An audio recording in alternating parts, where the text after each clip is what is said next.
Libro primero. El hábito monástico. Indumentaria del monje. Primero. Teniendo que hablar de las instituciones y reglas de los monasterios, ¿por dónde empezar mejor con el favor divino que por el hábito de los monjes? Así será más procedente y lógico exponer su vida interior, después de haber puesto de manifiesto los usos e indumentaria que adoptan exteriormente. El monje, como soldado de Cristo, pronto siempre al combate, debe andar constantemente con los lomos ceñidos, porque, como lo muestra el testimonio de la Escritura, así anduvieron aquellos hombres que en el Viejo Testamento echaron los cimientos de esta profesión, es a saber, Elías y Eliseo. Y es sabido además que después los príncipes y maestros de la ley nueva, Juan Bautista, Pedro y Pablo, al igual que los otros del mismo orden, obraron de igual suerte. El primero de ellos, Elías, que fue, bajo la antigua alianza, tipo y profecía de las flores de la virginidad y de los ejemplos de castidad y continencia, fue enviado por Dios para increpar a los mensajeros de Ocosías, el rey sacrílico de Israel. Paralizado éste por la enfermedad, resolvióse a consultar sobre el estado de su salud a Belcebú, dios de Acarón. Pero el profeta, saliendo a su encuentro, les predijo que el rey no se levantaría ya de su lecho, donde yacía postrado. Los mensajeros, de regreso, le trajeron la respuesta del profeta. Él les preguntó cuál era el aspecto y el vestido del hombre que había ido delante de ellos, cuyas palabras le habían transmitido. Era, respondieron ellos, un hombre velludo que ceñía sus lomos con un cinturón de piel. Ante esta descripción, la imagen del varón de Dios se representó a los ojos del rey. Es Elías el Tisbita, dijo. El cíngulo, pues, junto con su apariencia hirsuta e incoluta, fue la señal inequívoca por la que reconoció al hombre de Dios. Este cíngulo fue para Elías, entre tantos miles de israelitas, en medio de los cuales habitaba, como un signo especial e inconfundible del género de vida que había adoptado. Asimismo, a Juan, que aparece entre el Antiguo y el Nuevo Testamento como un hito sagrado y luminoso, porque es fin del uno y comienzo del otro, nos le da a conocer el evangelista con estas palabras. Juan llevaba un vestido de pieles de camello y un ceñidor de cuero a la cintura. Cosa pareja acontece con el apóstol Pedro. Ha sido arrojado por orden de Herodes en el fondo de la cárcel. La víspera del día en que debía salir de ella para sufrir el martirio, el ángel que iba a guiarle se le aparece y le dice: «Cíñete y cálzate tus sandalias». No le hubiera dicho el ángel tal cosa de no haber advertido que el apóstol, para reparar sus fuerzas por el descanso de la noche, había aliviado sus miembros rendidos, soltando por un tiempo su cinto. Otro tanto hay que decir de San Pablo. Subía a Jerusalén y los judíos iban a arrojarle enseguida a las fieras. El profeta Gabo lo encuentra en Cesarea, le quita su ceñidor y atándose con él pies y manos, para significar con ello las violencias de su martirio, exclama: «He aquí lo que dice el Espíritu Santo. El hombre a quien pertenece este cinto será atado de esta misma manera por los judíos en Jerusalén, y ellos le entregarán en manos de los gentiles». Palabras que no hubiera proferido el profeta ni hubiera dicho esta frase: «El hombre cuyo es este cinto», si Pablo no hubiera solido llevarlo continuamente alrededor de sus lomos. 2. Sea tal el vestido del monje que cubra solo su cuerpo, escude su pudor contra la desnudez y amortigüe la clemencia del frío. No que fomente en él gérmenes de vanidad o de altivez, como lo declara el mismo apóstol. Teniendo con qué alimentarnos y con qué cubrirnos, estemos con eso contentos. Dice él, operimenta, con qué cubrirnos, y no vestimenta, vestidos, según la lección menos exacta que se halla en ciertos ejemplares latinos. Es decir, que se trata de un vestido que cubra únicamente el cuerpo, no de un ropaje que fomente la vanidad. Tan simple que ni por la novedad del color ni por la originalidad del corte se estimen mucho por los que siguen este género de vida monástica. Eliminando los adornos amanerados, se evite, por otra parte, el extremo contrario, esto es, que una negligencia afectada impida incluso reconocer el color.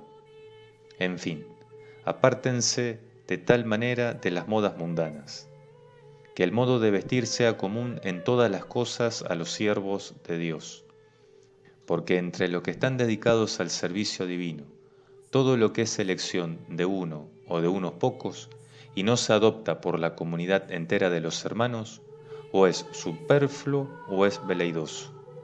Por lo mismo, hay que juzgarlo perjudicial por ser más bien indicio de vanidad que de virtud.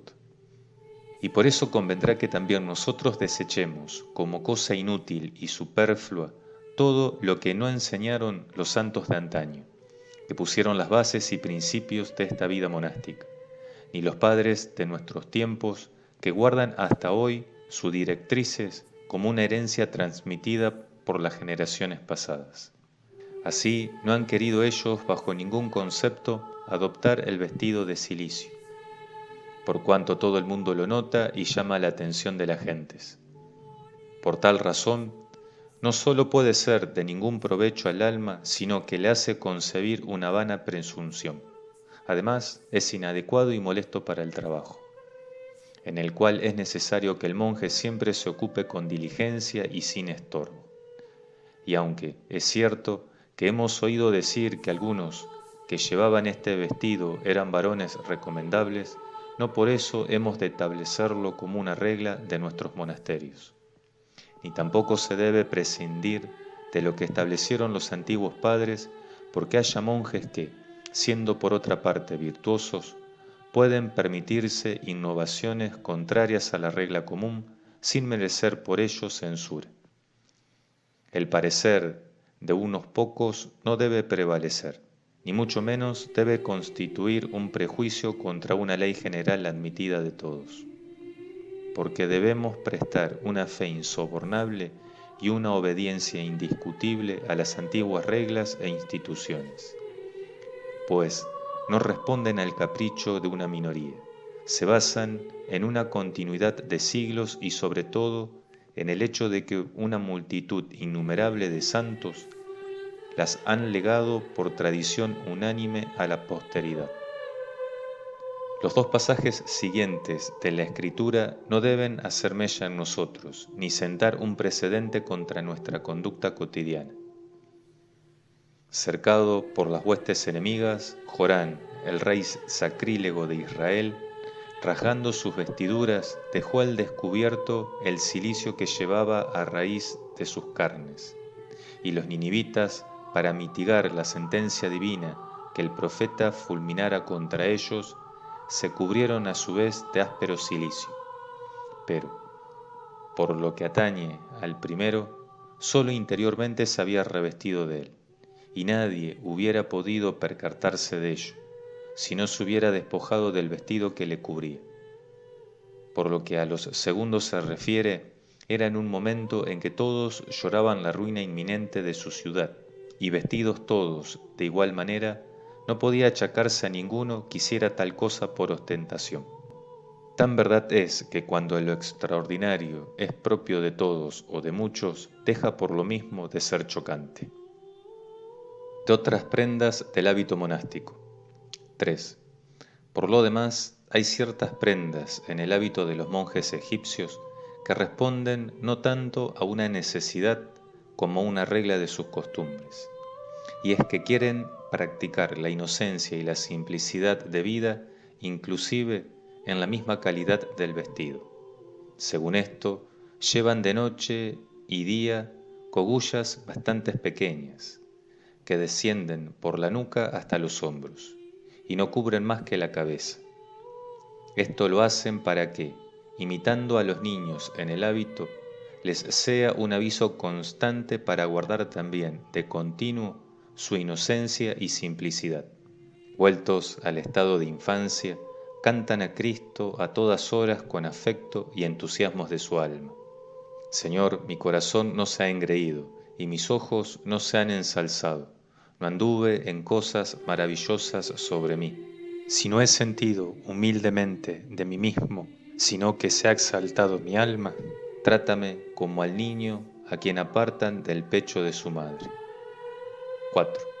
Visten también lo que llaman colubium, es decir, una túnica de lino cuyas mangas les llegan hasta casi por debajo del codo, dejando al descubierto el antebrazo. La corta dimensión de las mangas les recuerda que han renunciado a los actos y obras de este mundo.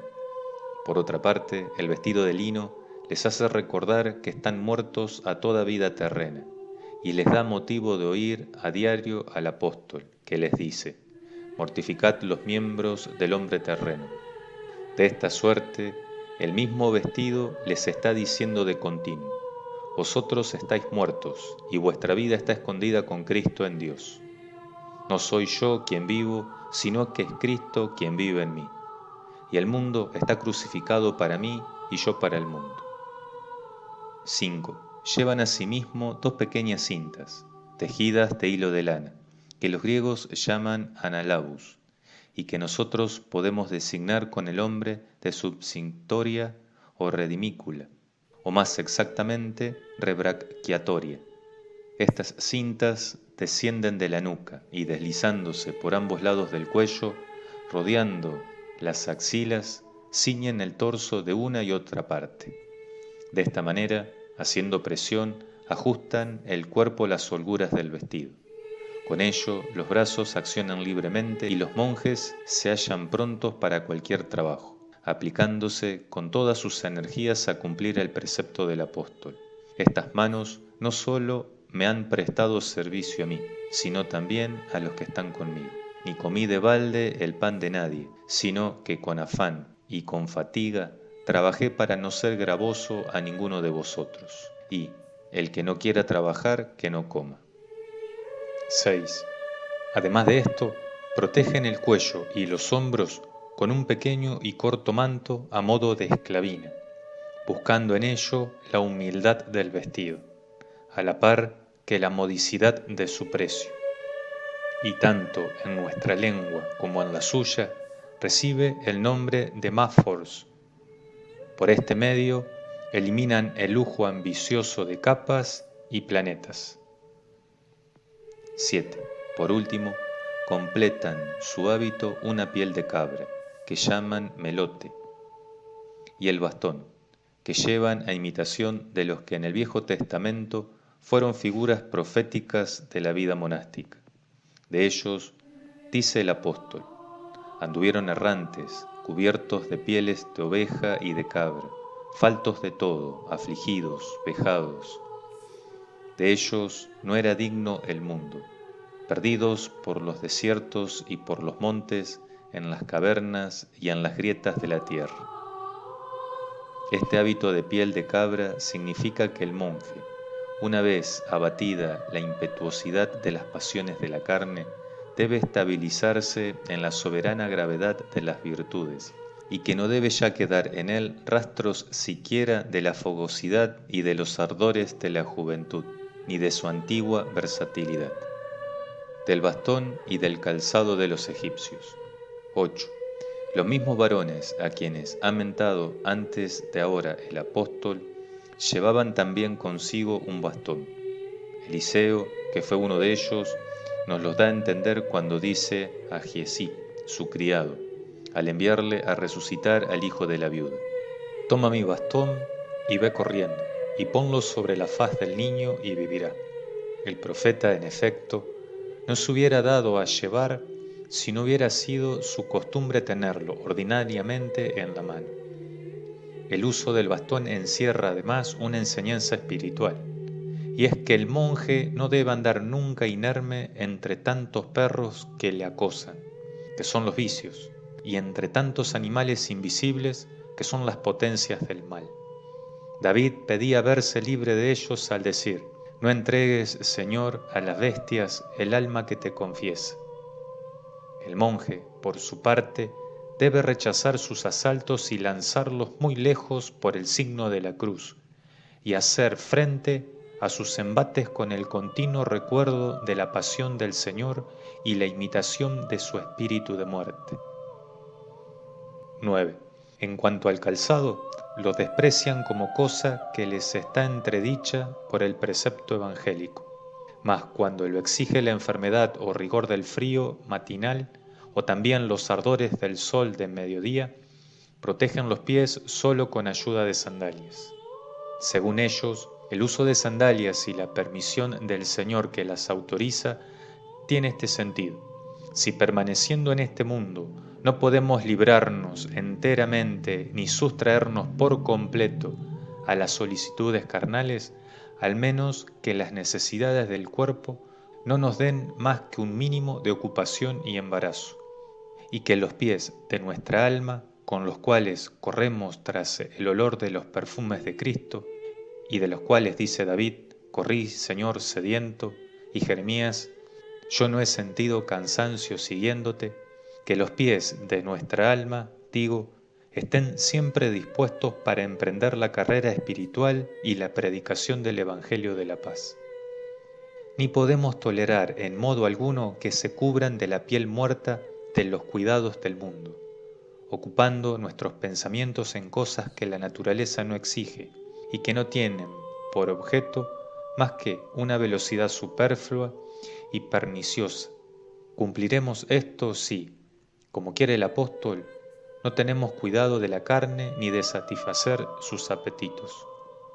Aunque sea lícito el uso de sandalias, puesto que el Señor las autoriza, no obstante los egipcios no las llevan puestas cuando van a celebrar o recibir los santos misterios, sino que creen deber observar a la letra lo que se dijo a Moisés y a Jesús, hijo de Nabé: desata la correa de tus zapatos, porque el lugar que pisas es tierra santa.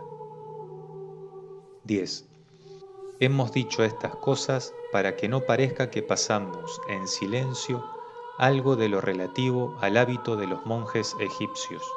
Respecto a nosotros, hemos de adoptar solamente aquello que permita la situación del lugar y los usos de la provincia, porque el rigor del invierno no consiente que nos contentemos con unas sandalias, ni con una simple túnica, y por otra parte el velo de la capucha y el uso del molete más bien provocaría a risa que edificaría a la gente. Por eso creemos que de entre las prendas que arriba dijimos, solo hemos de usar aquellas que están en consonancia con la humildad de nuestra profesión y la naturaleza del clima. De modo que nuestro vestido no debe consistir en la novedad de un hábito que pueda parecer extravagante a los hombres del mundo por insólito, sino que debe responder sencillamente a una honesta pobreza. Del cíngulo espiritual y de su sentido místico. 11. Vestido, pues, con estas prendas, el soldado de Cristo sepa, en primer lugar, que ha sido protegido con el cíngulo que ajusta a su cintura, a fin de que esté siempre pronto a todos los servicios y trabajos del monasterio, no solo con el alma, sino por el mismo hábito, ya que tanto más fervoroso se hallará para el aprovechamiento espiritual y para la ciencia de las cosas divinas en la pureza del corazón, cuanto más celoso sea en la práctica de la obediencia y del trabajo. En segundo lugar, sepa que en el mismo hecho de llevar el cinto se encierra un misterio no insignificante, que tiene sobre él sus exigencias. Los lomos ceñidos y la piel muerta que lo circunda quiere decir que el monje debe llevar en sí mismo la mortificación de sus miembros, en los que residen los incentivos de la sensualidad y la lujuria, acordándose siempre de aquel mandamiento del Evangelio: que vuestros lomos estén ceñidos. Este texto lo interpreta así San Pablo: mortificad vuestros miembros que están sobre la tierra. la fornicación, la impureza, la liviandad y la concupiscencia. De ahí que diga la Escritura que sólo iban ceñidos aquellos en quienes se hallaban extinguidos los estímulos de la pasión, y con sus obras y su virtud decían aquello de David: he venido a ser como el odre en la escarcha, para que extirpada de raíz la carne de pecado, templen con la virtud del Espíritu la piel muerta del hombre interior. Y por eso añadió de intento, en la escarcha, para que no se limitaran a mortificar solamente el corazón, sino también los movimientos del hombre exterior, y así los ardores de la misma naturaleza quedaran como helados por la escarcha de la continencia. De esta suerte no toleran que permanezca en su cuerpo mortal el reino del pecado, como dice el apóstol, no llevando consigo una carne en pugna constante con el espíritu.